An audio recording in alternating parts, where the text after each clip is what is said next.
देश में digital arrest के मामले लगातार बढ़ते ही जा रहे हैं। आमतौर पर साइबर ठग भोले भाले लोगों को अपना शिकार बनाते हैं, लेकिन इस बार कानपुर में साइबर ठगी का अनोखा मामला सामने आया है।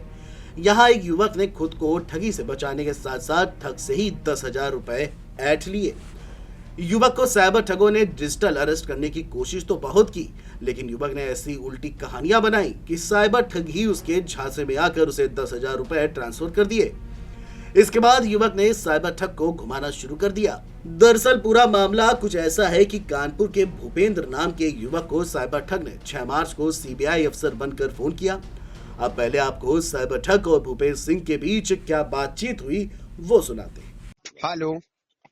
हेलो। हाँ बेटा, क्या है टाइम बे टाइम कर रहे हो तुम? सर बेटाइम नहीं कर रहे हैं सर, सही बताएं, इसलिए फोन नहीं उठा रहे थे सर। आप डांटेंगे, पैसे की सर व्यवस्था हो। 5:30 बजे बोली तो अभी कह रहा हो नहीं पा रहा, अभी कह रहा थोड़ी देर और रुको। मान लो बेटा, हम लोगों को भी कोई डांट मिल रही है, हम लोगों की नौकरी चली जाएगी। बेवकूफ समझ रहे हो आप लोग? नहीं सर, बेवकूफ नहीं समझ रहे हैं सर। मान लो हम आपको बेटा कह रहे, तुम हमारे सर के ऊपर चले जा रहे हो।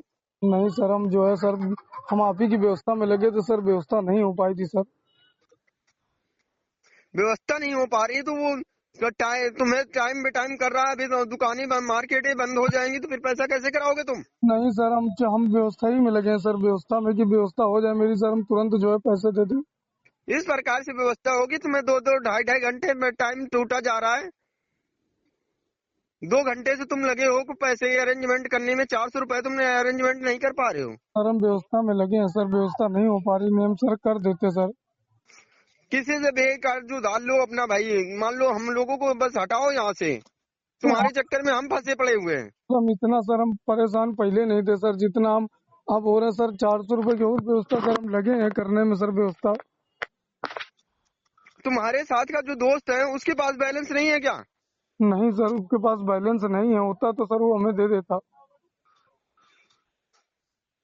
तो तुम कैसे भी करो भाई। मान लो तुम्हारे उस वाले 31 वाले पे कॉल किया था तो कोई रिसीव ही नहीं कर रहा है। सर वो घर पे फोन रखा है सर। घर पे फोन रखा है और तुम ना ये वाला मेरा फोन लेके नहीं जाते। मान लो कितना टाइम हो गया, 6 बजने को आ रहा है। सर हम आज खुद सोच रहे सर, दोपहर में ही हो जाता सर, हम आपको दे देते, लेकिन सर वाकई सर व्यवस्था नहीं हो पा रही। हम यार इतनी व्यवस्था कर दिए हैं तुम्हारे लिए। मान लो हम लोगों को कोई मतलब रिएक्ट ही नहीं है। हमारा केसेस है क्या? तुम ये बिल्कुल समझो। सर प्लीज सर, मेरा और 400 रुपए की सर व्यवस्था करा दीजिए सर। ला हम फर्जी की बात ना करो, पहले मेरी बात सुन। फर्जी की बात ना करो। 400 रुपए मेरे पास नहीं है, पर्याप्त है। तुम तो बिल्कुल तुम्हारे केसेस के चक्कर में मौत पड़ी है हमारे लोग की।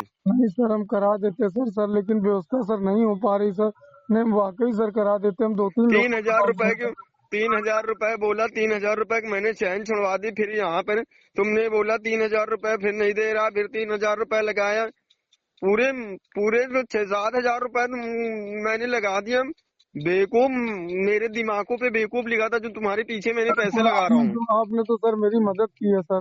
वही जेएमडी न्यूज पर खुद भूपेंद्र सिंह ने खुलासा किया कि कैसे उन्होंने साइबर ठग को अपने चंगुल में फंसा लिया कि वो गिड़गिड़ाने लगा। किस तरीके से आपके पास कॉल आई और कैसे अपनी सूझबूझ से आप जो है ठग से बच पाए? सर मेरे पास एक 6 मार्च को फ़ोन आया था कि जो है मैं सीबीआई अधिकारी बोल रहा हूँ और आपके कुछ नीट वीडियो फोटो वायरल हुए हैं, 32 फोटो 48 वीडियो वायरल हुए हैं। तो मैं थोड़ी देर के लिए डर गया, तो मैंने फ़ोन काट दिया। इसके बाद मैंने उनकी तुरंत डीपी चेक करी। उन्होंने व्हाट्सअप पर मुझको एक लेटर भेजा था, वो ये लेटर है। ये लेटर मुझे अभी मैं आपको व्हाट्सअप कर रहा हूँ। तो ये सर मुझे लेटर भेजा था और बोल रहा था कि आपके खिलाफ़ मुकदमा पंजीकृत हो गया है। और इस तरीके से मैं काफ़ी घबरा गया था, लेकिन मैंने गूगल लेंस पे इसका जब लेटर डाला तो उस लेटर के आगे लिखा था कि ये फेक लेटर है, ये लेटर है, फर्जी लेटर है। इस तरीके से मैं उसके सामने फिर बच्चा बन गया। मुझे पूरा यकीन हो गया था कि ये साइबर जो है अधिकारी नहीं है, ये किसी तरीके से जो है मेरे साथ फ्रॉड करना चाह रहा है। तो मैंने एक जाल बिछाया, मैंने अपने ही जाल में इसको फंसा लिया। इसने मुझसे फ़ोन करके कहा कि 16,000 रुपये पूरा मामला ख़त्म करने का लगेगा। मैंने इसको कहा सर प्लीज़ सर मेरी मम्मी को मत बताइएगा सर, मैं आपको पैसे दे दूंगा। मैंने 1 दिन का समय मांगा। 1 दिन के बाद 7 मार्च को जब इसने मुझे फ़ोन किया कि आज जो है मुझे आप पैसे लगा दीजिए। तो मैंने इससे कहा सर पैसे की व्यवस्था नहीं हो पाई है, मैंने काफ़ी दोस्तों से मांगा, मैं नाबालिग हूँ, इंटर का छात्र हूँ, मैं कमाता नहीं हूँ, लेकिन मैं आपकी व्यवस्था पैसे की व्यवस्था कर रहा हूँ। फिर मैंने एक मनगढ़ंत कहानी बनाई कि मैं चैन एक पहने हुए हूँ। मैंने कहा ये चैन सर मम्मी की चैन है और मैंने चोरी की थी घर से, और चोरी करने के बाद मैंने इसको मैंने मतलब कि इसको ब्याज के तौर पर एक जगह रख दिया है।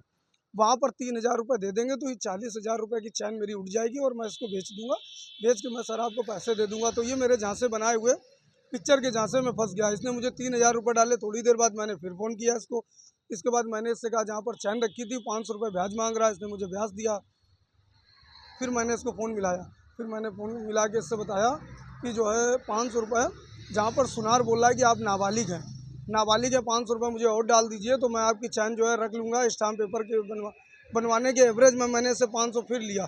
फिर इसको इस तरीके से मैं 1 दिन 2 दिन टरकाता रहा। फिर इसका फ़ोन आया, फिर मैंने कहा सर मेरी मम्मी मामा क्या जाएंगी, चैन के लिए पूछेंगी, तो मैंने सर चैन रख दी है। उसके एवरेज में मैंने हार चोरी कर लिया है। हार चोरी करने के बाद मैंने एक नया दोस्त बनाया, नया दोस्त बनाकर गोल्ड लोन के माध्यम से बताया कि गोल्ड लोन का जो है चार्ज लगना 3450 रुपये, 3% के एवरेज में 3450 रुपये मुझे और देना, बैंक में वो दे दूंगा तो मुझे 1,15,000 रुपये गोल्ड लोन का मिल जाएगा। इस तरीके से इसने अपना मुझे फंसाने के लिए पूरा जाल बिछा रखा था, लेकिन मैं इसके जाल में नहीं फंसा। जो मैंने जाल बिछाया था मेरे जाल में ये पूरी तरीके से फंस गया था। मैंने इससे इस तरीके से 9,500 रुपये अभी तक मैंने इससे मंगवा रखे हैं। शिकायत जो है मैंने DCP साउथ को व्हाट्सएप के माध्यम से सारे डॉक्यूमेंट सारी चीज़ें डाल दी हैं, और ये कहीं दूर का नहीं है, लोकल का ही है। क्योंकि जब मैंने 1,15,000 रुपये इसके खाते में भेजने की बात कही थी तो इसने मुझे अकाउंट नंबर दिया था, 2 नंबर भी थे उसमें। अकाउंट नंबर जब मैंने चेक किया तो रायबरेली का निकल के आ रहा था। मैंने कहा सर बड़ी रकम है, बैंक मैनेजर बोल रहा है कि इसमें आधार कार्ड और पैन कार्ड लगाइए क्योंकि बड़ी रकम है। तो मैंने उससे आधार पैन कार्ड मांगा तो बोल रहा था मैं फंस जाऊँगा क्योंकि मैं पुलिस वाला हूँ। तो उसने ये बताया था कि मैं कानपुर के कैंदा गांव का रहने वाला हूँ, बल्कि कैंदा गांव सचेंडी थाना क्षेत्र अंतर्गत आता है।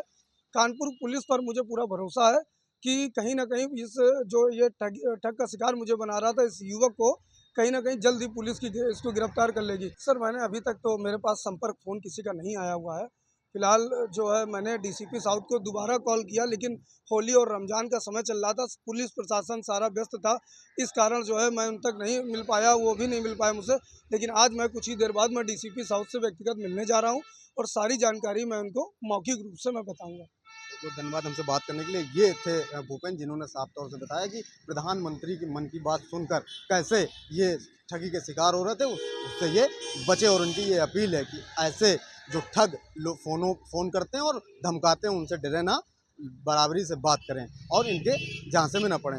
ये घटना साइबर अपराधियों के लिए एक करारा सबक है कि कभी कभी शिकार भी शिकारी बन सकता है। Desk report, GMT news.